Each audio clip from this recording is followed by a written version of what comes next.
জমি কিনেছেন দাগে দাগে কিন্তু ভোগ দখল এক দাগে। আইনি সমাধান কি? জমি কিনেছেন দাগে দাগে কিন্তু নামজারি করেছেন এক দাগে, আবার ভোগ দখলও করেছেন এক দাগে। তাহলে এই দলিল বা নামজারি ভবিষ্যতে টিকবে কিনা? আপনি এক দাগেই ভোগ দখল থাকতে পারবেন কিনা? এসব নিয়ে বিভিন্ন জনের বিভিন্ন মত ও জিজ্ঞাসা রয়েছে।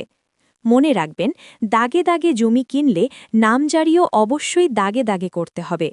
এক দাগে একত্রে নামজারি করা আইনগতভাবে বৈধ নয় এবং তা ভবিষ্যতে বাতিল হওয়ার সমূহ সম্ভাবনা রয়েছে।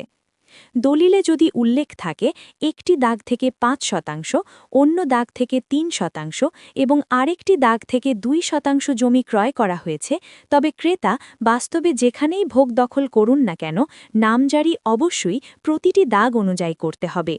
এক দাগে সব অংশ একত্রে নামজারি করা হলে সেটা হবে অবৈধ এবং আদালতের বিচারে তা অবৈধ ঘোষিত হতে পারে। কাজেই সহশরিক বা বঞ্চিত ওয়ারিশরা ভবিষ্যতে মোকদ্দমা করলে আদালত যাচাই করে সহজেই বুঝতে পারবে যে বিক্রেতার অংশ সীমিত ছিল, অথচ দলিলে বেশি জমি দেখানো হয়েছে। এই অবস্থায় শুধু নামজারি নয়, দলিলও বাতিল হতে পারে। ফলে এই সমস্যার আইনগত সমাধান হচ্ছে দাগে দাগে নামজারি করাই একমাত্র বৈধ পথ। যদি বাস্তবে এক দাগে জমি ব্যবহার করতে চান, তবে সহশরিকদের সঙ্গে এওয়াজ বদল বিনিময় দলিল করে বৈধভাবে রেজিস্ট্রি করে নিতে হবে। অন্যথায় যেই অংশে বিক্রেতার সম্পত্তি ছিল না সেই অংশে দখল রাখা অবৈধ হিসেবে গণ্য হবে এবং বড় ধরনের জটিলতা তৈরি করতে পারে।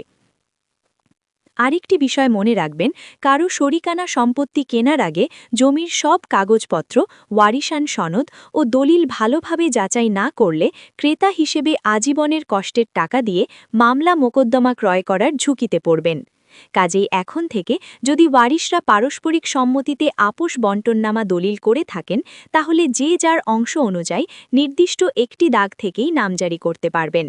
অর্থাৎ কারো ভাগে যদি 10% জমি পড়ে এবং তা যদি একটি নির্দিষ্ট দাগে নির্ধারিত হয়, তাহলে তিনি সেই এক দাগ থেকেই সম্পত্তির মালিক হিসেবে নামজারি করতে পারবেন এবং বিক্রি, হস্তান্তর সহ সব ধরনের আইনি কার্যক্রম চালাতে পারবেন। শরিকানা সম্পত্তি বিক্রেতাদের উদ্দেশ্যে বলছি, যদি আপনি জমা ভাগ না করে শুধুই ওয়ারিশ সনদের মাধ্যমে নামজারি করেন, তবে দাগে দাগেই মালিকানা হবে এবং আপনি সেই দাগ অনুযায়ী বিক্রি করতে পারবেন। তবে আপোষ বন্টননামা দলিল করে যদি আপনি নির্দিষ্ট একটি দাগ থেকে সম্পত্তি নেন, তাহলে আপনি শুধুই সেই দাগের মালিক হবেন এবং সম্পূর্ণ আইনগত অধিকার পাবেন এবং বিক্রি করতে পারবেন। সম্প্রতি ভূমি মন্ত্রণালয়ের পরিপত্রে স্পষ্ট বলা হয়েছে, আপোষ বন্টননামা দলিল ছাড়া এক দাগ থেকে অংশবিশেষ বিক্রি করলে তা বৈধ হবে না। তাই আইনি সুরক্ষার জন্য আপোষ করে বন্টন দলিল রেজিস্ট্রি করা আবশ্যক।